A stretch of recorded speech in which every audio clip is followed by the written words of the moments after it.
नमस्कार, good afternoon, Radhe Radhe. कैसे हैं आप सभी? चलिए, आज हम वापस शुरू करेंगे आपकी टीजीटी पीजीटी हिंदी की क्लास, जहां आप करने वाले हैं हिंदी व्याकरण और हिंदी साहित्य से जुड़े हुए प्रश्न। फिलहाल वैसे हम हिंदी साहित्य के प्रश्नों को थोड़ा ज़्यादा कर रहे हैं। हिंदी आपके व्याकरण वाले प्रश्न भी कुछ दिन में शुरू हो जाएंगे, क्योंकि व्याकरण पर आपकी ठीक ठाक पकड़ होगी। अगर नहीं भी है ना, तो प्रश्नोत्तरी से हो जाएगी, लेकिन फिर भी साहित्य का थोड़ा थोड़ा रिविजन ज़रूरी है। तो इसलिए शुरुआती जो क्लासेस आपकी हो रही हैं, सारी साहित्य वाली हो रही हैं। अब तक लगभग आप लोग 5 क्लासेस ले चुके हैं। आगे की क्लासेस में अगर कोई डाउट होता है तो कमेंट करके बताइए। बाकी हम लोग लाइव क्लास करते रहेंगे।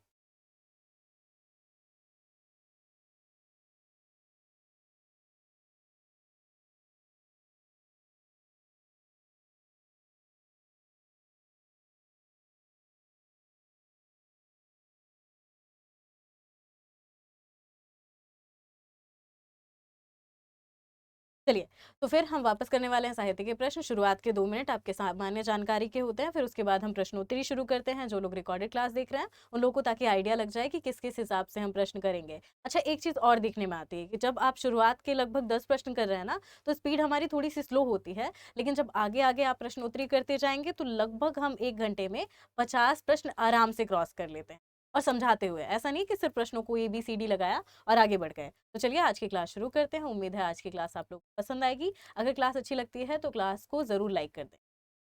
चलें, शुरुआत करते हैं। सबसे पहले कुछ सामान्य जानकारियों के साथ। उससे पहले आप सभी का बहुत-बहुत स्वागत है। आप लोग क्या कर सकते हैं, आप लोग सबसे पहले ईमेल से लॉगिन कर लीजिए। ईमेल डालें, वहाँ पर फ़ोन नंबर डालेंगे, अपने मनपसंद का कोई भी पासवर्ड डालिए, लॉगिन कर लीजिए। लॉगिन करके क्या फ़ायदा होता है, प्ले स्टोर से आप रिजल्ट गुरु के नाम से ऐप डाउनलोड कर सकते हैं। यहाँ पर आपको लाइव टेस्ट मिल जाएँगे, आपको डेली क्विज़ मिल जाएँगे, वो सारी चीज़ें मिल जाएँगी जो आपकी ज़रूरत के हिसाब से, या सीधे-सीधे कहें तो रिवीज़न में बहुत ज़्यादा सहायक होती हैं। तो सीधे-सीधे ऐप डाउनलोड कर लीजिए, काम चल जाएगा आपका। यहाँ पर ही आपको मिल जाएगा डेली रिज़ल्ट गुरु का चैट, जहाँ पर आपको 300 से भी ज़्यादा प्रश्न मिल जाते हैं, सारे एमसीक्यूज़ के फॉर्म में मिलेंगे।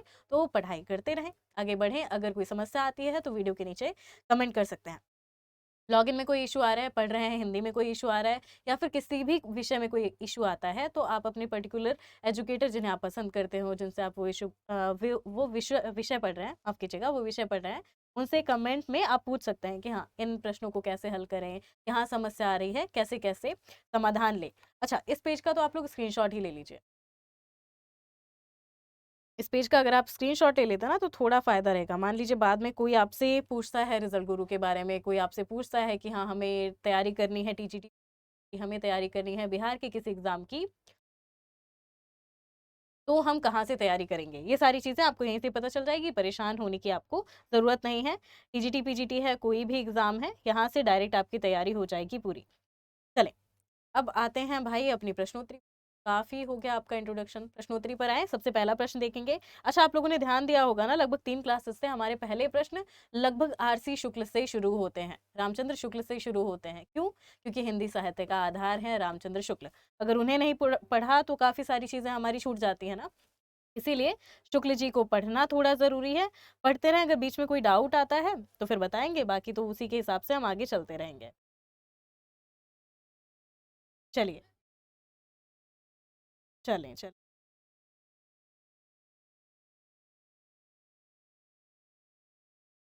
ठीक है, बस थोड़ा समय देंगे, बस ये चेक कर लिया जाए आप लोगों को आवाज़ सही से आ रही है या फिर नहीं, पीपीटी सही से दिखाई दे रही है या नहीं, फिर प्रश्नोत्तरी। ठीक है, सबसे पहला प्रश्न ये देखेंगे, हिंदी साहित्य के आरंभिक काल के बारे में पूछा गया है कि हिंदी साहित्य का ये जो आपका आरंभिक काल है, इसे हम हिंदी साहित्य के आरंभिक काल को आचार्य रामचंद्र शुक्ल ने क्या कहा? अच्छा, कभी भी रामचंद्र शुक्ल की बात की जा रही है, तो हम सबसे पहले किस पर आकर टिकते हैं? रामचंद्र शुक्ल की पुस्तक कौन-सी है? अगर कोई व्यक्ति कोई बात कहता है, तो कोई रेफ़रेंस होगा ना उसकी बात कहने का। अगर आपसे किसी ने कुछ कहा, तो हम पूछते हैं ना, कब कहा, कहाँ पर कहा, फ़ोन पर कहा, कहाँ पर कहा होगा? तो भाई आप बताते हैं कि हाँ, हम फला जगह खड़े थे, तब सामने वाले व्यक्ति ने ये बात कही। अगर हम कह रहे हैं हिंदी साहित्य के आरंभिक काल को आपके रामचंद्र शुक्ल जी ने, आचार्य रामचंद्र शुक्ल ने क्या कहा? तो कहीं तो कहा होगा, ऐसा थोड़ी है 4 लोगों को कह दिया। कहाँ कहा? बहुत महत्वपूर्ण है, हिंदी साहित्य का इतिहास में। ऐसा नहीं हिंदी साहित्य का इतिहास सिर्फ इन्हीं की पुस्तक है, आपको एक और हिंदी साहित्य का इतिहास मिल जाता है जो संपादित है डॉक्टर नगेंद्र द्वारा। तो हिंदी साहित्य का इतिहास सबसे पहले, हिंदी साहित्य का इतिहास पुस्तक प्रकाशित होती है 1929 ईस्वी में। किसकी लिखी हुई है? आपके इन्हीं रामचंद्र शुक्ल जी की, जिन्हें हम प्यार से शुक्ल अंकल भी कह देते हैं। तो शुक्ल जी की पुस्तक है। अब इसमें इन्होंने जो काल विभाजन किया है साहित्य का, ये मूल आधार माना जाता है आपसे कि हाँ इन्होंने क्या कहा, आदिकाल को इस नाम से सीधे सीधे चिन्हित किया, इन्होंने भक्ति काल को क्या कहा, रीति काल को क्या कहा, इन्होंने आधुनिक काल को क्या। तो ये चीजें बहुत बार पूछी जाती हैं। अब तो ये लगभग लगभग क्योंकि रट चुका है, तो हम समय सीमा के बारे में भी प्रश्न काफी ज्यादा पढ़ते हैं। अब सबसे पहले, काफी समय हो गया भाई, आप लोगों को उत्तर तो पता ही होगा, वीर गाथा काल। आसान सा प्रश्न था ना। वीर गाथा काल के नाम से अभिहित करते हैं कौन? हिंदी साहित्य का इतिहास लिखने वाले रामचंद्र शुक्ल। अच्छा, समय सीमा क्या मानी है? 1050 से 1375 संवत। ईस्वी नहीं, संवत, ध्यान दीजिएगा, ठीक है। संवत से ईस्वी आप कैसे बनाते हैं, ईस्वी से संवत कैसे बनाते हैं? अगर अभी आपका 2023 ईस्वी चल रहा है तो उसमें आप क्या करेंगे, 57 वर्ष जोड़ दीजिए, ठीक है। 57 वर्ष जोड़ेंगे तो आपको संवत मिल जाएगा। इस हिसाब से हम कहाँ चल रहे होंगे? क्या हम 2080 संवत में चल रहे हैं या नहीं? सोचकर बताएं। आगे देखेंगे तो सिद्ध सामंत काल कौन कहता है? अब बाकी ऑप्शंस भी है ना हमारे पास, तो हम देख लेंगे। सिद्ध सामंत काल कहते हैं राहुल सांकृत्यायन। राहुल सांकृत्यायन आदिकाल को सिद्ध सामंत काल के नाम से अभिहित करते हैं। आदिकाल बहुत मशहूर है, कल भी बताया था आप लोगों को, कल वाली क्लास में।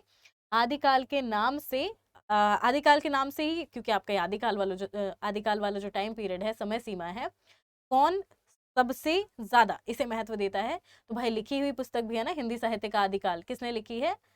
कौन से आपके आचार्य में से दो लोग हैं, सेम सेम नाम से जाने जाते हैं, अगर हम कहें आचार्य महावीर प्रसाद द्विवेदी, आचार्य हजारी प्रसाद द्विवेदी जी कहते हुए जब हम चलते हैं तो काफी कंफ्यूजन आती है, ध्यान दीजिएगा। HPD लिख लें, ठीक है, शॉर्ट में, हजारी प्रसाद द्विवेदी। इन्होंने ही आदिकाल नाम दिया है। चारण काल की बात करेंगे तो ग्रियर्सन ने भी चारण काल नाम दिया है, और राम कुमार वर्मा जी ने भी चारण काल कहा है आदिकाल। वीरगाथा काल का कवि इनमें से कौन सा नहीं है? क्या चंद बरदाई वीरगाथा काल के कवि हैं या नहीं? नामदेव वीरगाथा काल के कवि हैं या नहीं? जगनिक वीरगाथा काल के कवि हैं या नहीं? मधुकर वीरगाथा काल के कवि हैं या नहीं? इनमें से आपको बताना है। वीरगाथा काल में आपको बहुत सी रचनाएं मिल जाती हैं। आपको अमीर खुसरो भी मिलते हैं, कहाँ पर? इसी वीरगाथा काल में, या सीधे सीधे कहें तो जिन्हें आप खुसरो के नाम से जानते हैं, यही आपको मिलते हैं आदिकाल में। यहाँ पर आपको विद्यापति भी मिलते हैं। चंद बरदाई तो हम भूल ही नहीं सकते भाई, चंद बरदाई तो बहुत फेमस है। इन्होंने क्या लिखी है? चंद बरदाई ने ही लिखी है पृथ्वीराज रासो, जिन्हें बाद में उनके पुत्र जल्हड़ पूरा करते हैं, तो ये भी बहुत फेमस है। बच क्या गया, घुमा फिरा कर बचा क्या आपके पास? नामदेव, जगनिक, मधुकर। अच्छा, अगर हम बात करते हैं जगनिक की, तो जगनिक का ही लिखा हुआ है आल्हा खंड, जिसे आप परमाल रासो के नाम से भी जानते हैं। परमाल रासो का थोड़ा सा अंश, कहीं कहीं थोड़ा सा अंश कहलाता है आलाखंड, कहीं कहीं लिखा हुआ है कि पूरा का पूरा परमाल रासो ही आलाखंड है, तो उसमें थोड़ा सा डिबेट है। मधुकर की देखेंगे तो मधुकर की आपको रचना मिल जाती है। मधुकर की रचना थोड़ी सी दिमाग से निकल रही है, अगर आप लोग को याद हो तो कमेंट करके बताएंगे। अच्छा, नामदेव की बात करें ना, संत ने नामदेव, खाली नामदेव भी नहीं, संत नामदेव, कहाँ से इनका आरंभ होता है? महाराष्ट्र। संत नामदेव, बार बार अगर हम संत लगा रहे हैं तो सीधे सीधे दिमाग जाता है आदिकाल की बात चल रही होगी या भक्ति काल की? भक्ति काल के प्रणेताओं में, भक्ति काल के सबसे पहले कवियों में, भक्ति काल के आरंभिक कवियों में ना, सबसे पहले किसका नाम लिया जाता है? तो नामदेव जी का ही नाम लिया जाता है। महाराष्ट्र से संबंधित थे और महाराष्ट्र के वारकरी संप्रदाय से दीक्षित माने जाते हैं, और कहा जाता है कि ये दर्जी दर्जी का काम करते थे या फिर दर्जी थे। तो कुछ कुछ चीजें इनके बारे में बहुत कॉमन है और पूछ लिया जाता है, वो भी ध्यान रखेंगे। वीरगाथा काल के सर्वश्रेष्ठ कवि कौन माने जाते हैं? चंद बरदाई माने जाते हैं, जगनिक माने जाते हैं, दलपति विजय माने जाते हैं, या फिर विद्यापति माने जाते हैं। वीरगाथा काल के सर्वश्रेष्ठ कवि, सबसे ऊपरी कवियों में किसका नाम लिया जाता है? चंद बरदाई का, जगनिक का, दलपति विजय का, या फिर विद्यापति का? फिर वीरगाथा काल की बात आई तो समय सीमा कहाँ से कहाँ तक? 1050 से 1375 संवत तक, आचार्य शुक्ल के हिसाब से, ठीक है। कोई कोई सन 1000 भी कह देता है, कोई कोई संवत 1000 भी कह देता है, लेकिन यहाँ पर हम आचार्य शुक्ल की समय सीमा थोड़ा दिमाग में लेकर। चंद बरदाई है ही है, जगनिक है ही है, दलपति विजय है, विद्यापति है, सभी लोग हैं आदिकाल। लेकिन जब बात आती है ना वीरगाथा काल या आदिकाल की, तो क्योंकि यहाँ पर अगर वीरगाथा काल लिखा है तो हमारे दिमाग में भी चलना चाहिए वीरगाथा काल की वो वीरगाथा पूर्ण रचना कौन सी थी। क्या पृथ्वीराज रासो है या नहीं है? बिल्कुल है भाई, पृथ्वीराज रासो। कभी ऐसा पलट कर प्रश्न पूछ लेना कि वीरगाथा काल की सर्वश्रेष्ठ कवि कृति किसे माना जाता है, तो पृथ्वीराज रासो आंसर। पृथ्वीराज रासो के रचनाकार कौन है? आंसर तो मिला, लेकिन देखते हैं दिमाग लगाया आप लोगों ने या नहीं। जयदेव है, चंद्रबरदाई है, जगनिक है या फिर विद्यापति हैं। पृथ्वीराज रासो के रचनाकार कौन है? जयदेव, चंद्रबरदाई, जगनिक या विद्यापति?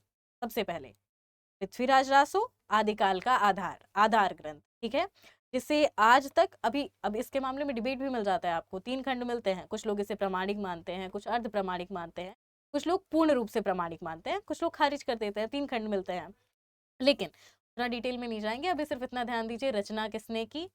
चंद्रबरदाई। अच्छा, आप लोगों ने वो जो नई फिल्म आई है पृथ्वीराज रासो, अगर वो देखी हो तो भी आप लोग को पता चल जाएगा कि चंद्रबरदाई ही क्या थे, बहुत करीबी मित्र थे पृथ्वीराज रासो, पृथ्वीराज के, माफ कीजिएगा, पृथ्वीराज चौहान के बहुत करीबी मित्र थे पृथ्वीराज रासो। उन्हीं के जीवन पर लिखी हुई कृति मानी जाती है। पूर्ण प्रमाण नहीं मिलता, इसलिए कई लोग इसे अप्रामाणिक रचना भी मानते। बाद में माना जाता है इनके पुत्र जल्हण ने इसे पूरा किया था। और ये पंक्तियां भी मिल जाती हैं कि पुस्तक जल्हण हत दई, तो ये ध्यान रखिएगा। जयदेव की कोई कृति चाहे तो कमेंट करके बता सकते हैं। कबीरदास की भाषा कौन सी थी? ब्रज, कन्नौजी, सधुकड़ी, खड़ी बोली। कबीर की भाषा के विषय में आपको अच्छा खासा डाउट मिलता है, आपको बताना है कि कबीर की भाषा कौन सी थी। ब्रज थी, कन्नौजी थी, सधुकड़ी थी या फिर खड़ी बोली थी? खड़ी बोली थी क्या? नहीं भाई, मिश्रित मिलती है ना, इसीलिए तो पढ़ने में समस्या आती है। अच्छा, ये वाला प्रश्न करवाया था आप लोगों को पहले भी, बताया था 2 शब्द मिलते हैं, कहीं कहीं सधुकड़ी का वर्णन मिलता है, कहीं कहीं लिखा होता है पंचमेली खिचड़ी भी। पंचमेली खिचड़ी कहा जाता है इनकी भाषाओं को। और आप अगर देखें तो कबीर नाम की पुस्तक लिखी हुई है किसकी? फिर वही हजारी प्रसाद द्विवेदी जी की, जहां पर वो कहते हैं कि कबीर क्या कहते हैं, सीधी सीधी बात कहने वाले व्यक्ति, ऐसे पीठ पीछे कुछ नहीं कहते। बन गया तो सीधे सीधे, नहीं तो दरेरा देकर। ये पंक्तियां किसकी है? हजारी प्रसाद द्विवेदी की, कबीर के बारे में। कनकटान कपि कुंजर भारी, दुह भुजदंड तमक की महिमारी, डोलत धरनी सभापद खसे, चले भाज भय मारुत ग्रसे। प्रस्तुत पंक्तियों के रचनाकार या रचयिता कौन है? तुलसी, जायसी, देव या नूर मोहम्मद? अब पहले अगर व्याख्या कर दी जाए इन पंक्तियों की तो क्या हो सकता है शायद समझ में आ जाए। कटकटान कपि कुंजर भारी, कटकटा रहे हैं, होता नहीं कि अगर आप डर जाते हैं तो आप कटकटाते हैं, कांपते हैं। कटकटा रहे हैं सारे के सारे कपि, जितनी सभा में भीड़ लगी हुई है ना, सब लोग कांप रहे हैं, बहुत ज्यादा कांप रहे हैं, बहुत ज्यादा डर रहे हैं। किससे? तुह भुजदंड तमक की महिमारी, कोई है, कोई कपि है, ठीक है, किसी कपि से सब लोग कांप रहे हैं। वो कपि कौन होगा? अनुमान नहीं है, दिमाग लगाइए, वो कपि कौन हो सकता है? अंगद है या नहीं है? बिल्कुल अंगद है। अंगद के वजह से या अंगद के डर से सभी लोग जो सभा में बैठे हुए हैं कांप रहे हैं। तुह भुजदंड तमक की महिमारी, और उसी समय अंगद क्या करते हैं, होता नहीं, दोनों भुजाएं लेकर धरती पर प्रहार करते हैं, बहुत तेज प्रहार करते हैं। डोलत धरनी, धरती डोल गई, सभापद खसे, और सभा में जो लोग बैठे हुए थे ना, इधर उधर हो गए, हिल डुल गए। चले भाज भय मारुत ग्रसे, और उसी समय क्या होता है, मारुत भी, सीधे सीधे कहें तो जो पवन भी है वो भी डर कर क्या हो रहे हैं, हवा या रास्ता छोड़ रहे हैं। किसका? किसके लिए रास्ता छोड़ रहे हैं? किसके भय से रास्ता छोड़ रहे हैं? उन्हीं कपि के भय से, अंगद के भय से। अब प्रस्तुत पंक्तियों के रचयिता की कहानी हो रही है, अंगद की कहानी। अंगद कहाँ वर्णित है? रामचरितमानस में, रामायण में वर्णित है ना। रामचरितमानस किसकी लिखी हुई है? तुलसी की। जायसी रामकथा तो नहीं कहते, देव ने भी रामकथा नहीं लिखी, नूर मोहम्मद की भी रामकथा नहीं मिलती है। नूर मोहम्मद की रचना कमेंट करके बताएं आप लोग। तुलसी की रामचरितमानस, इसी की ही पंक्तियां हैं। नयन जो देखा कमल सा निर्मल नीर शरीर, हसत जो देखा हंस सा दसन नगहीर। प्रस्तुत पंक्तियां, अरे बड़ी महत्वपूर्ण सी पंक्तियां हैं कि नयन जो देखा कमल सा निर्मल नीर शरीर। कभी अलंकार पूछ लेना कि इसमें अलंकार कौन सा है। ध्यान दे, सा से सी सम, जहां पर पदों के बीच में आपको मिल जाए सा से सी सम, कि चांद सी महबूबा हूँ मेरी, अगर ऐसा कह रहा है कवि या फिर गायक कह रहा है तो चांद सी कहा ना, सा से सी सम सरिस, जहां पर मिल जाए। सरिस कहाँ प्रयोग में आता है? वही पीपर पात सरिस मंडोला, इसके लिए प्रयोग किया जा रहा है, तुलना के लिए, तो यहाँ पर उपमा अलंकार हो। ये ट्रिक है, छोटी सी याद कर लें। अब नयन जो देखा कमल सा निर्मल नीर शरीर, किसकी पंक्तियां हैं? जायसी की पंक्तियां हैं। किसके बारे में वर्णन हो रहा होगा? सोचें, किसके बारे में इतना सुंदर वर्णन किया जा सकता है? जायसी की पंक्ति है, उसमें कथा किसकी है? पद्मावत से ली हुई पंक्तियां है ना, पद्मावती के बारे में होगी या नहीं? शिवा बावनी के रचनाकार महत्वपूर्ण है, शिवा बावनी, पद्माकर भूषण केशवदास जगनिक। केशव कर लेंगे, केशवदास या फिर जगनिक। जब बात आती है ना जिनकी पंक्तियां हैं या जिनकी रचना है ये शिवा बावनी, वो किसके लिए प्रसिद्ध है? वीर परक रचनाओं के लिए। वीर रसपूर्ण रचनाओं के लिए। तो वीर परक रचना पद्माकर, भूषण, केशव, जगनिक। केशव की रचनाओं की तो ट्रिक ही आपको करवा दी थी, वो तो आसान था समझना। बचे कौन? जगनिक आपको पीछे ही बताया था, जगनिक ने लिखा है आल्हा खंड, जिससे आप परमाल रासों के नाम से भी जानते हैं, परमाल रासो जिसे आप कहते हैं। अब बचा क्या? भूषण बचे या नहीं बचे? अरे भूषण की है शिवा बावनी, बहुत महत्वपूर्ण है। शिवा बावनी छत्रसाल शतक है, छत्रसाल शतक किसकी रचना है? भूषण की है। नर की और नल नीर की गति एक करी जोर, जे तो नीचो होए चले, ते तो ऊंचो होए। किसकी गति नीचे होए? नर की और नल की गति एक करी जोर। ठीक है, आपको आपने ध्यान दिया होगा, ठीक है, जितना ही आप नीचे की ओर चलते हैं, ठीक है, चाहे आपने ध्यान दिया हो कि अगर ये बेल है, बेल भी अगर आराम आराम से बढ़ रही हैं, अगर नर भी थोड़ा शालीन होकर आगे बढ़ता है तो क्या होता है, जितना आप शालीन होकर झुकते हैं, बाद में आपकी प्रसिद्धि उतनी ही बड़ी होती है। सीधे सीधे कहें तो पंक्तियों का यही भावार्थ है।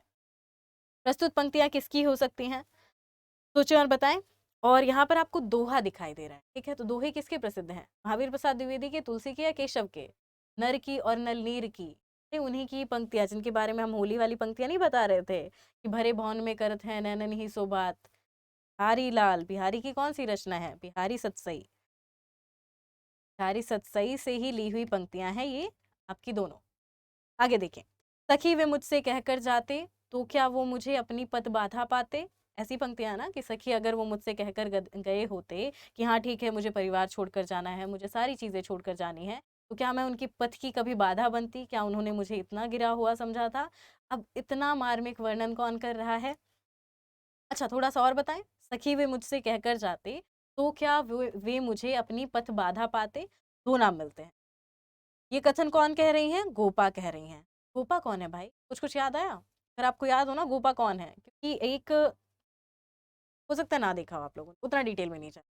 गोपा किससे कहते हैं? सोच कर बताएं, क्योंकि अगर हमने बताया ना कि किसकी पंक्तियां हैं तो आप समझ ही जाएंगे। बुद्ध भगवान जानते हैं ना, जब वो घर छोड़कर जा रहे थे तो उनकी पत्नी ने ही कहा होगा ना ऐसा कि अगर वे मुझसे कहकर घर छोड़कर गए होते, क्योंकि रात्रि में उनको और अपने पुत्र को सोता हुआ छोड़कर चले गए थे, तो उनकी पत्नी की शिकायत है। अब सोच कर देखिए, बुद्ध भगवान तो गए, फेमस हो गए, सारी चीजें हो गई, लेकिन उनकी पत्नी के बारे में, पुत्र के बारे में बातें तो वही रह गई। खासकर पत्नी कितना किनारे कर दिया गया। तो उसे सोचकर कौन लिख रहा है? इसने लिखा। क्या मैथिली शरण गुप्त ने लिखा या नहीं? अच्छा, मैथिली शरण की ये पंक्तियां और एक और जो पंक्ति मिलती हैं आपको कि अबला जीवन है तुम्हारी यही कहानी, दोनों पंक्तियां बड़ी महत्वपूर्ण मानी जाती है, दोनों को याद रखिए। हिंदी कविता को छंदों की परिधि से मुक्त कराने वाले कौन थे? अब माना जाता है ना, इन रचनाकार को माना जाता है मुक्त छंद के प्रणेता। इन्होंने सबसे पहले मुक्त छंद की कविता लिखना शुरू किया। यही आपके रचनाकार थे जिनकी जूही की कली वापस कर दी थी किसने? महावीर प्रसाद द्विवेदी जी ने ना। किसके संपादक थे? सरस्वती के संपादक थे। जूही की कली अश्लील कहकर मनाही दे दी थी कि नहीं ये हमारी पत्रिका में नहीं छपेगी। लेकिन जूही की कली पढ़ लें आप, कुकुर मुत्ता पढ़ लीजिए, आप काफी इनकी कविताएं पढ़ेंगे तो आपको क्या दिखाई देगा? आपको छंदों में बंधी हुई कविता नहीं दिखाई देती, लेकिन फिर भी कविता पढ़कर मजा आएगा। अब महादेवी वर्मा की है, सुमित्रा नंदन पंत की है, जयशंकर प्रसाद या सूर्यकांत त्रिपाठी निराला। तो निराला की पंक्तियां हैं भाई, सूर्यकांत त्रिपाठी निराला बहुत महत्वपूर्ण है, छायावाद के चार स्तंभों में से एक है। प्रसाद पंत निराला महादेवी, वैसे तो चारों स्तंभ के नाम दिए हुए हैं, चाहे तो लिख लीजिए। तितली किसकी रचना मानी जाती है? ये जो तितली रचना है किसकी है? तितली, हीरावती, दोनों ही प्रसिद्ध रचनाएं हैं। जयशंकर प्रसाद की हैं, रामचंद्र शुक्ल की हैं, श्याम सुंदर दास की हैं, आचार्य महावीर प्रसाद द्विवेदी। किसकी रचना है ये दोनों? महत्वपूर्ण रचना है। तितली किसकी रचना होगी? अरे भाई महावीर प्रसाद द्विवेदी की तो बिल्कुल नहीं है। जयशंकर प्रसाद याद है ना आप लोगों को? जयशंकर प्रसाद की ही रचना है तितली भी। अतीत के चलचित्र कौन है? जयशंकर प्रसाद, सूर्यकांत त्रिपाठी निराला, महादेव वर्मा, सुमित्रा नंदन पंत। कुछ दिन पहले हम लोग पढ़ाई कर रहे थे केवीएस टीजीटी पीजीटी, तब आप लोगों ने ध्यान दिया होगा हम ना इनकी खूब, हम इन रचनाकार का या सीधे ये जो रचना कर रही हैं जिनका अतीत का चलचित्र लिखा हुआ है, इनके हम खूब रेखा चित्र पढ़ चुके। इनका आप लोगों ने पढ़ा मेरा परिवार भी, जहाँ पर आपको गिल्लू दिखाई देता है, जहाँ पर आपको वो मोरनी वाली कहानी दिखाई देती है, अभी हम उसका नाम भूल रहे हैं, लेकिन भाई बड़ी, नीलकंठ, नीलकंठ नाम था, मेरा परिवार का नीलकंठ, ये सब आप लोगों ने पढ़ी होगी, कितनी ज़्यादा प्रसिद्ध है। तो इनके रेखा चित्र, इनके संस्मरण बड़े फेमस माने जाते हैं। तो अतीत के चलचित्र, पुराना कौन याद कर सकता है जो इतना ज़्यादा अच्छा लिखता हो पुरानी चीज़ों के बारे में, पुरानी याद के बारे में, पुराने रेखा चित्रों के बारे में? महादेवी वर्मा जी ही। अतीत के चलचित्र के लेखक कौन है? महादेवी वर्मा। लेखिका कौन है? पल्लव के रचयिता कौन होंगे? सुमित्रा नंदन पंत है, निराला है, महादेवी वर्मा है, या फिर हैं जयशंकर प्रसाद? पल्लव के रचयिता पंत माने जाएंगे, निराला, जयशंकर प्रसाद, महादेव वर्मा। पल्लव महत्वपूर्ण कृति मानी जाती है। और पल्लव के ना होता नहीं है कि अगर आपने कोई कविता की किताब उठाई है तो ऐसा नहीं कि कविता तुरंत तुरंत शुरू हो, कविता के शुरुआत के 2-3 पन्ने जो आपके कवि हैं उनके विचारों से जुड़े होते हैं, उनके संपादकीय होते हैं, या फिर उनकी सीधे सीधे कहें तो कुछ चीज़ें लिखी हुई होती हैं, उनका जीवन परिचय भी मिल सकता है आपको वहाँ पर। तो पल्लव की रचयिता और ये जो पल्लव की शुरुआती जो 2-3 पन्ने हैं बड़े महत्वपूर्ण माने जाते हैं। इससे प्रश्न भी खूब उठता है, पल्लव के रचयिता कौन है? कमेंट करके बताएं। पंत है क्या? अरे सुमित्रा नंदन पंत का ही है भाई पल्लव। और पल्लव जो हमें याद करना था तो हमने इसी हिसाब से याद किया था कि पल्लव पंत करके याद कर लेंगे। चिंतामणि, चिंतामणि किसकी रचना है? चिंतामणि के 4 भाग प्रकाशित मिलते हैं आपको या 3 भाग प्रकाशित मिलते हैं? चिंतामणि क्या है? निबंध संग्रह, तो ये जान लें। और इतनी चिंता कौन कर सकता है? वही जिन्होंने हिंदी साहित्य का इतिहास लिखा, जिनके आधार पर हम इतने सारे नामकरण मूल रूप से पढ़ते चले आए, और बाद में उनसे प्रभावित होकर बहुत सारे नए नए आपको मिलने शुरू होते हैं आलोचना कृतियाँ, निबंध कृतियाँ। तो कौन हो सकते हैं? क्या रामचंद्र शुक्ल सही है या नहीं सही है? चिंतामणि जिसके पहले भाग का प्रकाशन तो आपके रामचंद्र शुक्ल ही करते हैं, आगे के भागों का देखेंगे तो अलग अलग रचनाकार के भाग प्रकाशित किए। जन्मेजय का नाग यज्ञ किसकी कृति है? सेठ गोविंद दास, जयशंकर प्रसाद, लक्ष्मी नारायण लाल, गोविंद वल्लभ पंत। जन्मेजय का नाग यज्ञ नाटक है। ये इसके अलावा कौन कौन से नाटक लिखे हैं इन्होंने? अगर हम कह दें चंद्रगुप्त किसने लिखा? अगर हम कहें आपसे कामायनी, जो कविता कामायनी सीधे सीधे कहें हम क्या मानकर चलते हैं? खंडकाव्य मानते हैं, महाकाव्य मानते हैं, कामायनी भी इन्हीं की लिखी हुई है। चंद्रगुप्त के अलावा समुद्रगुप्त भी मिलता है आपको, बहुत सारी रचनाएं मिलती हैं, समुद्रगुप्त भी लिख लें। किसने लिखी हुई है? क्या जयशंकर प्रसाद हैं या नहीं है? जन्मेजय का नाग यज्ञ, समुद्रगुप्त। और नाटकों में ना बड़ा नाम भूलने वाला सिस्टम रहता है, वैसे तो ट्रिक भी याद थी इसकी, फिर वही बात है अपनी पुरानी किताब खोलनी पड़ेगी आपको ट्रिक। हम दीवानों की क्या हस्ती है, आज यहाँ कल वहाँ चले, मस्ती का आलम साथ चला, हम धूल उड़ाते जहाँ चले।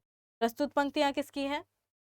हम दीवानों की क्या हस्ती, हम आज यहाँ कल वहाँ चले महत्वपूर्ण है, सियाराम शरण गुप्त की है, भगवती चरण वर्मा की है, सुभद्रा कुमारी चौहान की है, या रामधारी सी दिनकर की है? किसकी पंक्ति हो सकती है? अरे एनसीईआरटी की किताब में लगी हुई पंक्तियां भाई, भगवती चरण वर्मा की है क्या? वर्मा जी की ही पंक्तियां हैं। हम दीवानों की क्या हस्ती, इसी नाम से कविता ही है पूरी। निम्नलिखित में से सबसे पहले अपनी आत्मकथा हिंदी में किसने लिखी? श्याम सुंदर दास ने लिखी, सेठ गोविंद दास ने लिखी, या फिर जवाहरलाल नेहरू, राजेंद्र प्रसाद, किसने लिखी है? कमेंट करके वैसे आप लोग नाम बताएंगे, नाम नहीं बताया जाएगा। अगर इन्होंने निम्नलिखित में से जिसने अपनी पहली आत्मकथा लिखी हिंदी में, उन्होंने जो लिखी आत्मकथा उसका नाम क्या था? कमेंट करके बताएंगे आप। अच्छा, यहाँ पर वैसे नाम तो नहीं मिल रहा है, नहीं भाई नाम नहीं मिला। इससे पहले आप लोग पढ़ रहे थे ना हिंदी की पहली आत्मकथा कौन सी है, जिसके बारे में हमने कहा था वो अर्धकथानक किसकी लिखी हुई थी? पद्मावती, मृगावती, पोथी दो उचार वाली पंक्तियां जहाँ आपको मिलती है, तो वहां पर क्या बात थी? वो हिंदी की पहली आत्मकथा नहीं, आत्मकथा का सबसे पहला वर्णन या पहले पहले हिंदी साहित्य में आत्मकथा कहाँ मिलती है? तो वो है 1550 के आसपास। लेकिन अगर सिर्फ हिंदी भाषा की बात करें कि हिंदी भाषा में सबसे पहले अपनी आत्मकथा किसने लिखी, राजेंद्र प्रसाद जी ने लिखी। अच्छा, आत्मकथा का नाम क्या था? कमेंट करके बताइए, घर वाला काम है आप, कमेंट करके बताएंगे। ले, पीछे पंक्तियों की बात चल रही थी ना, अबला जीवन हाय तुम्हारी यही कहानी, आंचल में है दूध और आंखों में पानी। कहाँ की पंक्तियां हैं? कामायनी की पंक्तियां हैं, साकेत की है, यशोधरा की है, या आंसू की पंक्तियां? पीछे भी बात की थी ना, यशोधरा से ही पंक्तियां थी, सखी वे मुझसे कहकर जाते तो क्या वे मुझे अपनी पथ बाधा पाते। यशोधरा ने ही कही थी ये पंक्तियां, और यशोधरा काव्य कृति से ली गई है। किसकी पंक्तियां हैं? पीछे आप लोगों ने पढ़ा मैथिली शरण गुप्त। अच्छा, यशोधरा से ये पंक्ति भी आती है, अबला जीवन हाय तुम्हारी यही कहानी, आंचल में है दूध, आंचल में और आंखों में। हिमालय के आंगन में उसे प्रथम किरणों का दे उपहार, उषा ने हंस अभिवादन किया और पहनाया हीरे का हार। प्रस्तुत पंक्तियां किसकी है? कि हिमालय के आंगन में उसे प्रथम किरणों का दे उपहार, उषा ने हंस अभिवादन किया और पहनाया फूलों का हार। पंक्तियां किसकी है? रामधारी सिंह दिनकर की है, माखनलाल चतुर्वेदी की है, जयशंकर प्रसाद की है, या फिर मैथिली शरण गुप्त की है। इतनी सुंदर पंक्तियां वैसे सुनकर ही लग जाते हैं, जयशंकर प्रसाद, क्योंकि आपको उदाहरण मिलते चले आते हैं। अगर आप देख लेना, अगर आप रश्मि रथी पढ़कर देखें, कुरुक्षेत्र पढ़कर देखें, अगर आप कामायनी पढ़कर देखें, तो आपको पता चल जाता है कि हाँ ठीक है, इनके लिखने का तरीका, या काव्य पंक्तियां ही पढ़ें, पता चल जाएगा कि हाँ ठीक है, जयशंकर प्रसाद की ही लिखी हुई। आंसू की पंक्तियां पढ़कर देख लीजिए, इतनी आसान आसान है। आंचलिक रचनाएं किससे संबंधित होती हैं? इसके लिए तो अगर आप लोगों ने मैला आंचल पढ़ी हो ना, मैला आंचल पढ़ी हो, ये परिभाषा आप लोगों को समझना बड़ा आसान हो जाए। देश विशेष, लोक विशेष, क्षेत्र विशेष या फिर जाति विशेष। वहां पर बताया गया कि भाई मैला आंचल में क्या मिल रही है, किसी क्षेत्र विशेष की रचनाएं मिल रही हैं, किसी गांव विशेष, क्षेत्र विशेष, जो छोटा सा कस्बा है उसकी कहानियां मिलती हैं। उसी की कथाएं क्या कहलाती है? कि उसकी अंचल विशेष की कहानियां हैं। अंचल विशेष की कहानियां हैं, वही क्या कहलाएंगी? आंचलिक कहलाएंगी। तो क्षेत्र विशेष से संबंधित होती हैं, किसी गांव से संबंधित है, आंचलिक रचनाएं कहलाती हैं। शहर वाली नहीं, किसी अंचल से संबंध रखती। निर्गुण भक्ति काव्य के प्रमुख कवि कौन है? सूर, तुलसी, कबीर, केशव। कौन हो सकते हैं? केशव रीतिकाल में मिल जाते हैं आपको। रीतिकाल के प्रणेता कवियों में केशव का नाम बहुत ऊपर है। सूर देखेंगे, अच्छा, केशव को जब पढ़ना शुरू करेंगे ना, तो ध्यान देंगे आप, शुक्ल ने केशव को भक्ति काल के अंतिम कवियों में स्थान दिया है, लेकिन जब हम पूर्णतः केशव को पढ़ना शुरू करते हैं तो इतना समझ में आ जाता है कि आपके रीतिकाल के ही मूल। सूर, अगर आप भक्ति काल को सीधे सीधे देखें तो भक्ति काल को हम कितने भागों में बांटते हैं? 2 भागों में ना, सगुण निर्गुण। कितने में बांटेंगे? सगुण में बांटेंगे, आप बांटेंगे निर्गुण में। सगुण में आपको राम भक्ति, कृष्ण भक्ति मिल जाएगा। उसी कृष्ण भक्ति से जुड़े हैं कौन? आपके सूरदास। जब बात आती है राम भक्ति शाखा की, तो राम भक्ति से जुड़े हुए हैं कौन? इसी सगुण भक्ति काव्य के। कृष्ण भक्ति से सूरदास, राम भक्ति से तुलसी। निर्गुण में आएंगे तो आपको प्रेमाश्रयी शाखा और ज्ञानाश्रयी शाखा दिखाई देती। प्रेम पर आश्रित कौन कौन है? आपके सूफी कवि। ज्ञान पर आश्रित कौन है? आपके कबीर। तो निर्गुण भक्ति काव्य के प्रमुख कवि कौन है?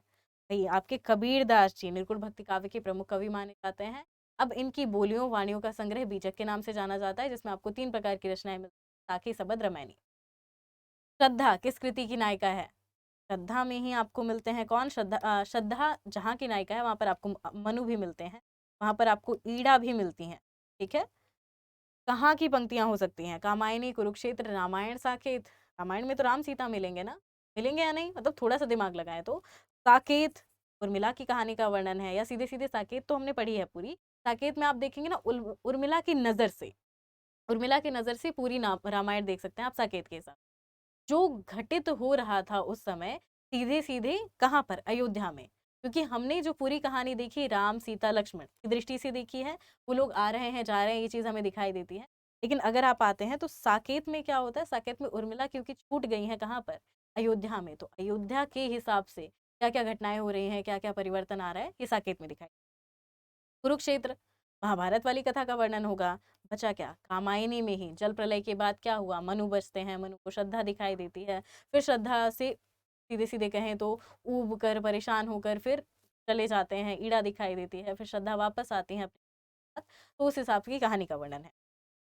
तरुवर फल नहीं खाते हैं, सरवर पिए ही न पान। प्रस्तुत पंक्तियां, प्रस्तुत पंक्तियों के रचयिता कौन है? कि तरुवर, जो तरु है, जो पेड़ है, वो क्या करता है? वो फल लगा तो लेता है, फल उगाता तो है, लेकिन अपने फल खुद थोड़ी ग्रहण करता है। ऐसे ही सरोवर, सरोवर में जो तालाब जिसे आप कहते हैं, जल तो बह रहा है, लेकिन वो अपना जल खुद थोड़ी पीता है, दूसरों के लिए जल धारण कर रहा है। पेड़ भी दूसरों के लिए फल धारण कर रहा है। पूरी दुनिया को देखें, आपको लगेगा सब चीजें दूसरों के लिए की जा रही हैं। तो आपको क्या करना चाहिए? आपको भी इन्हीं लोगों की तरह होना चाहिए, उन्हीं से प्रेरणा लेनी चाहिए और दूसरों का भला करने का प्रयास करना चाहिए। सरवर फल नहीं खाते हैं, सरवर पिए ही न पान। और ये पंक्तियां हैं रहीम की। बहुत बार एनसीईआरटी की किताबों में आपको ये पंक्तियां मिल जाती हैं, और फिर होता नहीं कि पढ़ते पढ़ते आप लोग को हो सकता है याद हो सकता है थोड़ा भूल गए हो, वापस रिवीजन करेंगे याद आ जाएगा। बड़ी महत्वपूर्ण है, तो रटा हुआ है। तरनी तनुजा तट तमाल तरुवर बहु छाए, अब अलंकार कौन सा है, खूब पूछा जाता था बचपन में, तो भाई यहाँ पर त त त वर्ण की आवृत्ति हुई, तो यहाँ पर अनुप्रास अलंकार हो जाएगा। एक ही प्रास या सीधे सीधे कहें वर्ण की आवृत्ति। भारतेंदु हरिश्चंद्र की पंक्ति है, रामधारी सिंह दिनकर की पंक्ति है, माखनलाल चतुर्वेदी या राम नरेश त्रिपाठी। तो रामधारी सिंह दिनकर की पंक्तियां हैं, तरनी तनुजा तटतमाल तरवर बहुछा, बुंदेले हर बोलो के मुंह ने सुनी कहानी थी, खूब लड़ी मर्दानी वो तो झांसी वाली रानी। शुरुआती पंक्तियां कहाँ से हैं, वही ना, चमक उठी सन 57 में वो तलवार पुरानी थी। इन पंक्तियों के रचयिता कौन है? सत्यनारायण पांडे, ये भी प्रसिद्ध हैं ऐसी कविताएं लिखने के लिए, ओजपूर्ण कविता, ठीक है। मैथिली शरण गुप्त मिक्सअप कविताएं लिखते हैं। सुभद्रा कुमारी चौहान मिल सकती हैं। महादेवी वर्मा किससे प्रभावित हैं? शैव मत से प्रभावित है ना, या सीधे सीधे देखिए महादेवी वर्मा की कविताओं में आपको ऐसे प्रेमी के प्रति आसक्ति दिखाई देगी जो सीधे सीधे विजिबल नहीं है, जो सीधे सीधे दिखाई नहीं देती। सुभद्रा कुमारी चौहान, झांसी की रानी कविता भाई महत्वपूर्ण कविता है, याद भी रखिएगा। झांसी की रानी कविता से ली हुई पंक्तियां हैं। मुझे तोड़ लेना वनवाली उस पथ पर देना, तुम फेंक मातृभूमि पर शीश चढ़ाने, जिस पथ जावे वीर अनेक। पंक्तियां कहाँ से शुरू होती है ना, पुष्प की अभिलाषा। सबसे पहले कविता का नाम लिख लीजिए, पुष्प की अभिलाषा। कविता सुनाई जाए आप लोगों को, होली वाला समय है ना, थोड़ा सा ऊजपूर्ण माहौल ले लें। चाह नहीं मैं सुरबाला के गहनों में गूथा जाऊं, चाह नहीं प्रेमी माला में बिंद प्यारी को ललचाऊं, चाह नहीं देवों के सिर पर चढ़ूं भाग्य पर इठलाऊं, मुझे तोड़ नेला बनवाली उस पथ पर देना, तुम फिर मातृभूमि पर शीस चढ़ाने, जिस पथ जावे वीर अनेक।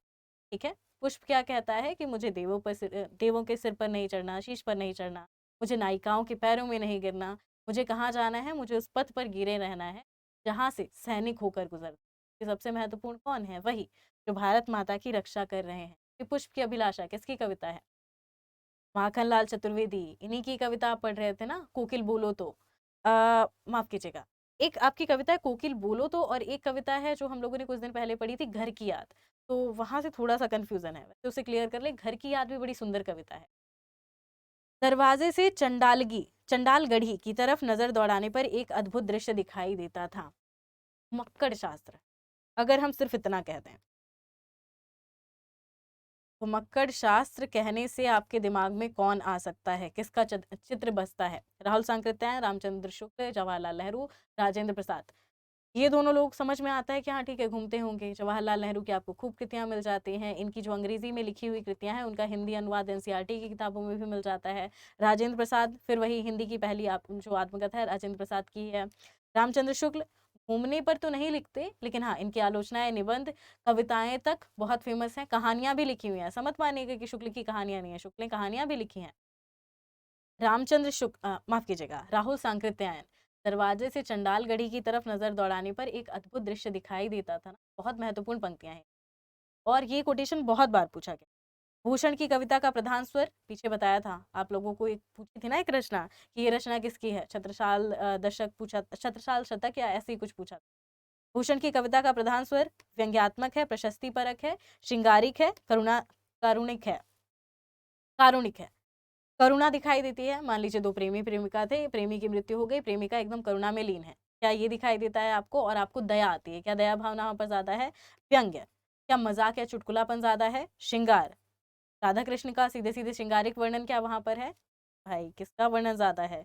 युद्ध का, प्रशस्ति परक रचनाएं, जो उन्हें रचनाकार लगते थे ना कि हाँ ठीक है, जो भूषण को, जो राजा या ठीक है जिनके क्षेत्र में रहकर भूषण ने काव्य रचना की और जिनके बारे में जाना, ठीक है, उनके बारे में जो भूषण ने लिखा ना, वो बहुत ज्यादा सही माना जाता। बाकी उस समय रीतिकाल में अगर आप देखते हुए चले आए तो भाई रीति काव्य लिखने की परंपरा चल रही थी, खूब चल रही थी। तो राजाओं का प्रशस्ति परक वर्णन कुछ बहुत विशेष बात नहीं थी, लेकिन जो भूषण ने लिखा ना वो एकदम रियल माना जाता। अपभ्रंश में कृष्ण काव्य के प्रणेता कौन है? पुष्पदंत है, शालिभद्र सूरी है, स्वयंभू है, हरिभद्र सूरी है, किसे माना जाता है? अपभ्रंश में कृष्ण काव्य के प्रणेता कौन? पुष्पदंत, शालिभद्र सूरी, स्वयंभू, हरिभद्र सूरी। आसान, पुष्पदंत माने जाएंगे ना। स्वयंभू की कौन सी रचना आप पढ़ रहे थे, उस दिन पहले आप लोगों को बताया था। पुष्पदंत कृष्ण काव्य के प्रणेता माने जाते हैं अपभ्रंश काव्य में। अपभ्रंश काव्य फिर वही आपका आदिकाल की समय सीमा। प्रथम सूफी प्रेमाख्यानक काव्य के रचयिता कौन है? नूर मोहम्मद, जायसी आपको बीच में मिलते हैं, कंफ्यूज ना हो। मुल्ला दाऊद कुतुबन प्रथम सूफी प्रेमाख्यानक काव्य के रचयिता। कुतुबन भी आपको बाद में मिलते हैं। कुतुबन के गुरु का नाम खूब पूछा जाता है, ध्यान दीजिएगा, गुरु बुरहान करके, ठीक है। मुल्ला दाऊद, जायसी, नूर मोहम्मद। मुल्ला दाऊद ही ना सूफी प्रेमाख्यानक काव्य के सबसे पहले कवि या प्रणेता माने जाते हैं। डिबेट मिलता है इसमें आपको 2-3 नामों में, लेकिन इनमें से कोई ऐसा नाम नहीं है जो शुरुआती में रहा हो। मुल्ला दाऊद ही ऐसे थे जो शुरुआत में रहे हो। नूर मोहम्मद आपको अंतिम वाले में मिल जाते हैं, जायसी आपको मध्य में मिलते हैं।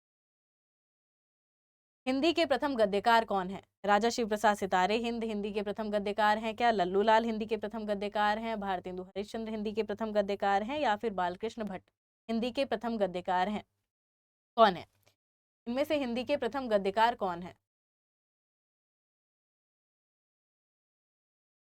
देखिए और बताएं, हिंदी के प्रथम गद्यकार राजा शिव प्रसाद सितारे हिंद होंगे, लल्लू लाल होंगे, भारतेंदु हरिश्चंद्र होंगे, या फिर बालकृष्ण भट्ट होंगे?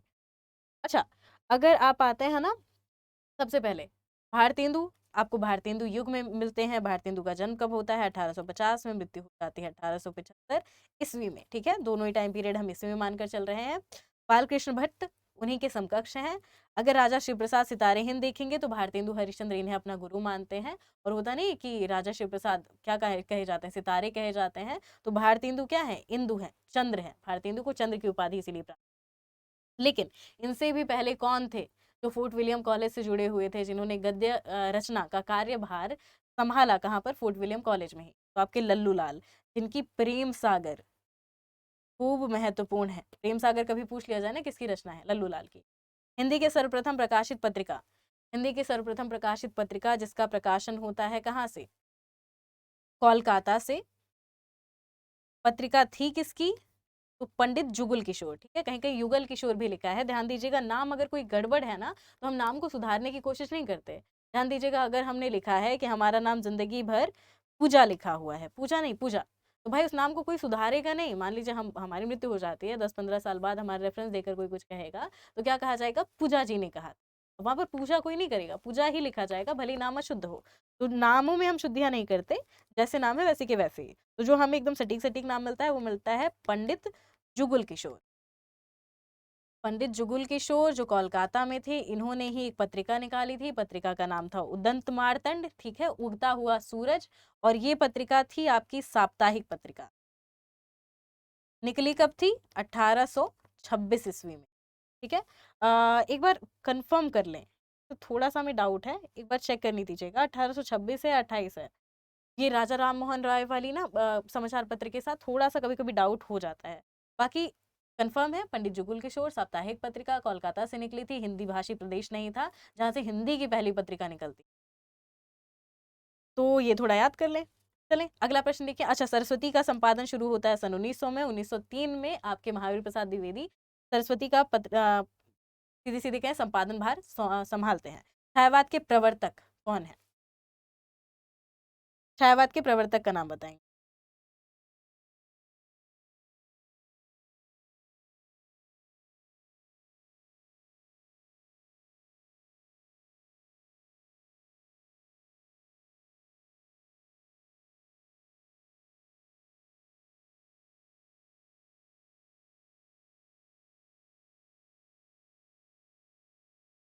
हाँ ठीक है, बस एक बार कंफर्म करना जरूरी था। भाई आपका ये 30 मई 1826 ही है। 30 मई 1826 से आपकी ये पत्रिका निकलनी शुरू हो जाती है, उद्दंत मार्तंड, ठीक है। जरूरी है ना, पता चले थोड़ा सा भी अगर डिफरेंस आया तो बड़ी समस्या हो जाएगी। और इसी के लिए ना ये आपका जो पत्रकारिता दिवस है इसी 30 मई को मनाया जाता है, इसी की वजह से। छायावाद के प्रवर्तक अलग अलग आलोचकों ने फिर अलग अलग नाम माने, लेकिन एक होता नहीं कि सबसे ज्यादा माना जाना नाम को, किसका नाम है? सुमित्रा नंदन पंत का है, श्रीधर पाठक, मुकुटधर पांडे, या जयशंकर प्रसाद? तो छायावाद के प्रवर्तक कौन माने जाते हैं? बताएं, कमेंट करके बताएंगे।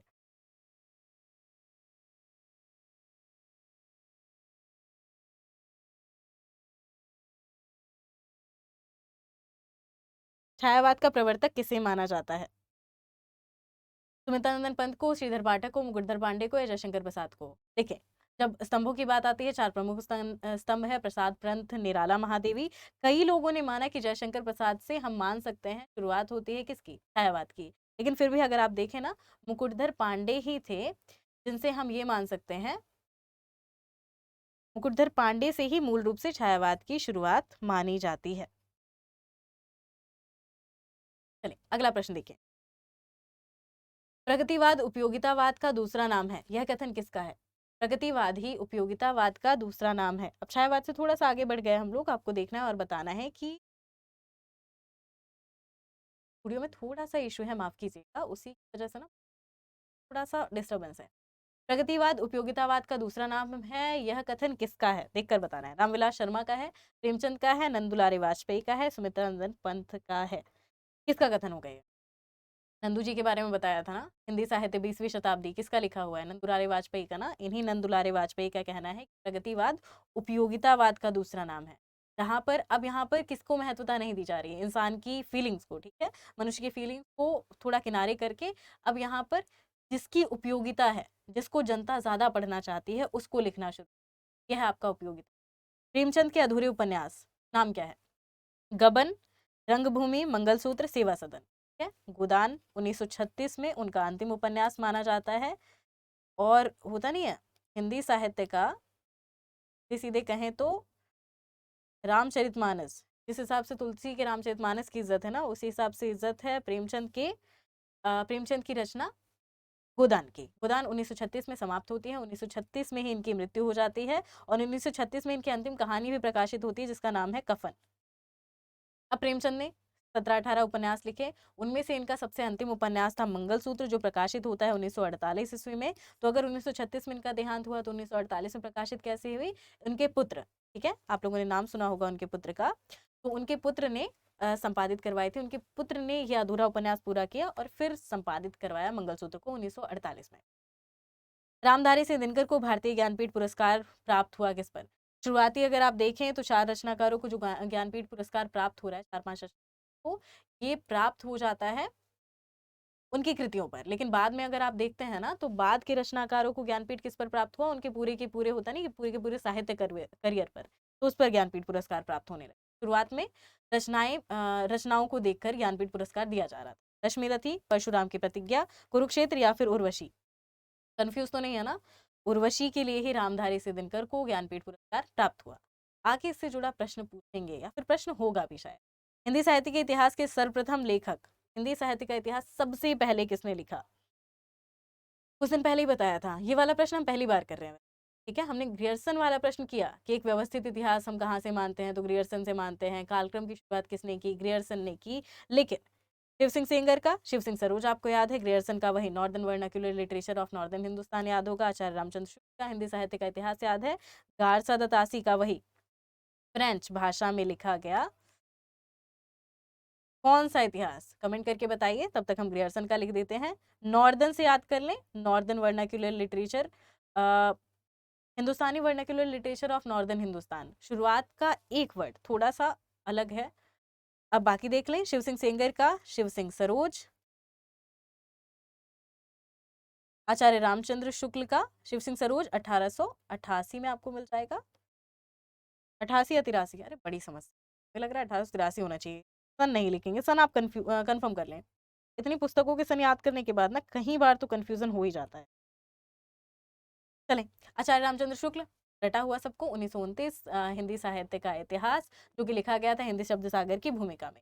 अब अगर गारसा दतासी का फ्रेंच देखें तो फ्रेंच में क्या लिखा था? इस्तवार दाला लिटरेट्यूर एंदुए है ए हिंदुस्तानी।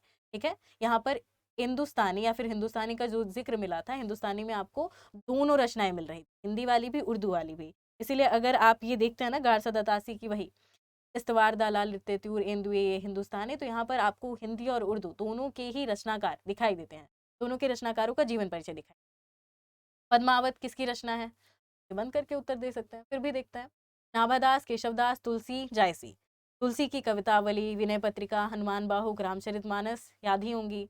केशव की फिर वही पीछे आप लोगों ने पढ़ी, कवि प्रिया, रसिक प्रिया महत्वपूर्ण है। ठीक है, नाभादास कमेंट करके बताएं। जायसी, क्या पद्मावत लिखी है? नहीं, पद्मावत, कन्हावत जायसी की ही रचना है। थोड़ा सा स्पीड में आएंगे। बैताल पचीसी के रचनाकार कौन है? लल्लू लाल, सदल मिश्र, नाभादास, सुरती मिश्र। बैताल पचीसी किसकी लिखी हुई है? बैताल पचीसी में आपको 25 कहानियों का संग्रह मिल जाता है। कई बार कहा जाता है कि ठीक है ये मूल रचना थी, कई बार कहा जाता है कि अलग अलग रचनाओं का ना प्रभाव पड़ता है बैताल पचीसी पर, और अलग अलग रचनाकार ने जिस हिसाब से है नहीं आपका नक्शिक वर्णन खूब सारे रचनाकारों ने लिखा, उसी हिसाब से बैताल पचीसी भी बहुत से रचनाकारों ने लिखा है अपने अपने हिसाब से। तो सुरती मिश्र जो आपके समकालीन है किसके, लल्लू लाल के, इन्होंने ही लिखा है बैताल पचीसी। सुहाग के नुपुर रचयिता, उपन्यास है, निराला की है, मोहन राकेश की है, अमृतलाल नागर की है, या फिर प्रेमचंद की रचना है। अमृतलाल नागर, सुहाग के नुपुर उपन्यास बहुत फेमस है। ठीक है, आपकी 20वीं शताब्दी का 19 शताब्दी का उपन्यास है, महत्वपूर्ण। संस्कृति के 4 अध्याय, भूमिका लिखी है जवाहरलाल नेहरू ने, 1952 में प्रकाशित हुई, बहुत ही महत्वपूर्ण रचना है। किसने लिखी, रामधारी से दिनकर, भगवती चरण वर्मा, माखनलाल चतुर्वेदी, सुब्रत चौहान। हमें लग रहा है तीसरी बार ये प्रश्न। रामधारी सी दिनकर, भूमिका एकदम नहीं भूलेंगे कि इस पुस्तक की भूमिका किसने लिखी थी, तो जवाहरलाल नेहरू ने। संस्कृति के 4 अध्याय की भूमिका। अशोक के फूल काव्य संग्रह, अशोक के फूल काव्य संग्रह देख लें, किसका लिखा हुआ है। कभी काव्य संग्रह पूछे, कभी आपसे पूछ ले कि अशोक के फूल ये जो रचना है या फिर निबंध है किसने लिखा हुआ है, दोनों के रचनाकार सेम हो जाएंगे, हजारी प्रसाद द्विवेदी है। अगला प्रश्न देखें, झरना काव्य संग्रह के रचनाकार कौन है, सोहनलाल द्विवेदी, महादेवी वर्मा, जयशंकर प्रसाद, सुभद्रा कुमारी चौहान। झरना पूछे, आंसू पूछे, कामायनी पूछे, किसकी रचनाएं हैं, जयशंकर प्रसाद की है ना, कुल जयशंकर प्रसाद के, झरना, आंसू, कामायनी कौन है, भारत भारती। इस प्रश्न पर आप लोगों को छोड़ा जाएगा। भारत भारती काव्य के रचनाकार कौन है, गोपाल शरण वाली है, नरेश मेहता है, मैथिली शरण है, धर्मवीर भारती है। भारत भारती में भारत की वो भूली हुई होती नहीं प्रतिभा, ठीक है, होता है कि सीधे सीधे हनुमान जी अपनी गुणों को भूले, अब उनके गुणों को उनकी शक्तियों को याद करवाने का काम किसने किया, जामवंत ने। अब यही जामवंत वाला काम ये जो आपके कवि हैं इन्होंने भारत भारती लिखकर किया। किसको शक्ति का एहसास दिला रहे थे, भारतवासियों को, कि हम लोग के अंदर बहुत शक्ति है बहुत पहले से, लेकिन हम लोग अपनी शक्ति भूल रहे हैं क्योंकि हम पर लोग धीरे धीरे शासन करते जा रहे हैं। इसलिए तो ये रचना पढ़ेंगे आपको पता चल जाएगा। बहुत बहुत अच्छी कविता है, बहुत अच्छा काव्य संग्रह, पढ़कर देखें। काव्य के रचनाकार कमेंट करके आप लोग बताएंगे। अगर बीच में कोई डाउट आता है तो वीडियो के नीचे कमेंट करके बताएं। आज की क्लास यहीं पर समाप्त। फिर वापस कोई डाउट हुआ कमेंट करके बताइए। क्लास अच्छी लगी क्लास को लाइक करें, वीडियो अच्छा लगा हो वीडियो को लाइक कर दीजिए। बाकी मिलते हैं अगली क्लास में, तब तक के लिए अपना बहुत बहुत ध्यान रखें।